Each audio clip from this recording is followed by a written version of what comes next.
اللہم صلی علی محمد وعلی آل محمد۔ بسم اللہ الرحمن الرحیم۔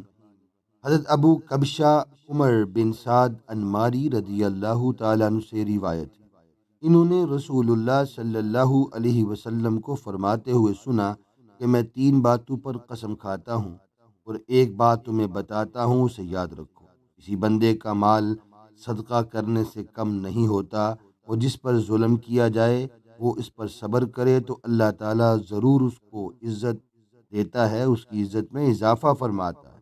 اور جو شخص مانگنے کا دروازہ کھولتا ہے تو اللہ تعالیٰ اس پر فقر و محتاجی کا دروازہ کھول دیتا ہے۔ آپ نے فقر فرمایا یا اس جیسا ہی کوئی کلمہ۔ اور ایک بات میں تمہیں بتاتا ہوں، بس اسے یاد رکھو۔ پھر فرمایا، دنیا میں 4 قسم کے لوگ ہیں۔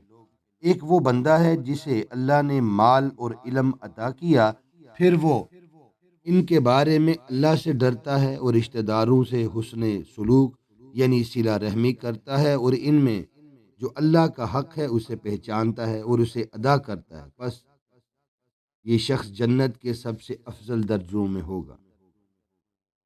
پھر فرمایا کہ دوسرا وہ بندہ ہے جسے اللہ نے علم تو دیا مگر مال نہیں دیا، بس وہ سچی نیت رکھتا ہے اور کہتا ہے کہ اگر میرے پاس مال ہوتا تو یقیناً میں بھی فلاں آدمی کی طرح عمل یعنی خرچ کرتا، بس جب اس کی نیت یہ ہے تو اس کا اور پہلے شخص کا اجر برابر ہے۔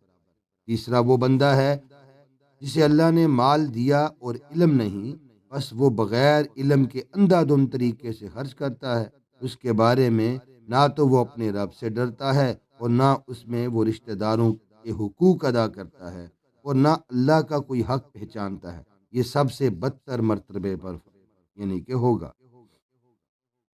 چوتھا وہ بندہ ہے جسے اللہ نے مال دیا نہ علم، لیکن وہ کہتا ہے کہ اگر میرے پاس مال ہوتا تو میں فلاں آدمی کی طرح عمل یعنی کہ اندھا دھند خرچ کرتا، بس جب اس کی نیت یہ ہے تو ان دونوں کا، اس کا اور تیسرے بندے کا گناہ برابر ہے۔ اس میں تشریح کی ضرورت ہے، ساری چیزیں واضح ہیں۔ ایک نیت کی وجہ سے اللہ تعالیٰ اجر بھی دے رہے ہیں اور نیت کی وجہ سے اللہ تعالیٰ اس بندے کو افضلیت بھی دے رہے ہیں۔ ہمیں چاہیے کہ ہم اس حدیث کے اوپر غور کریں۔